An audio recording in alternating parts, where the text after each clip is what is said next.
இதுக்கு பேர் தான் ப்ரெடிக்டிவ் ப்ராசஸிங். பிரெயின் எப்படி பாஸ்ட் எக்ஸ்பீரியன்ஸை வச்சு டக்குன்னு ஒரு முடிவுக்கு வந்துடுதில்ல.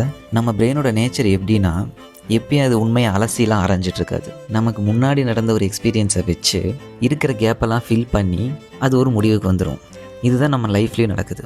நிறையா இடத்துல நம்ம உண்மையை பார்க்குறதில்ல. இதனால தான் சில நேரம் சைலன்ஸ் ரிஜெக்ஷனாக ஃபீல் ஆகுது, டிலேட் ரெஸ்பான்ஸ் இன்டென்ஷனலாக ஃபீல் ஆகுது. எக்ஸாம்பிளுக்கு 2 பேர் எடுத்துக்கலாம். ஒருத்தர் ஸ்விம்மிங் காம்படிஷனில் ஜெயிச்சு சாம்பியன் ஆயிடுறாரு. இன்னொருத்தர் தண்ணியில் முழுகி ரொம்ப சீரியஸான கண்டிஷனுக்கு போயிடுறாரு. இவங்க 2 பேரும் அடுத்த நாளில் இருந்து தண்ணியை பார்க்குற விதம் எப்படி இருக்குன்றதை நீங்களே யோசிச்சுக்கோங்க. இந்த மாதிரி விஷயத்தை நம்ம எப்படி மாற்றிக்கிறது, நமக்கு இந்த மாதிரி என்னென்னலாம் பேட்டர்ன் இருக்குது அப்படின்றத நாமளே நம்மளை மானிட்டர் பண்ணி கண்டுபிடிக்கணும். நோட் பண்ணி நமக்கு நாமே சொல்லும்போது இந்த விஷயம் மாறும்.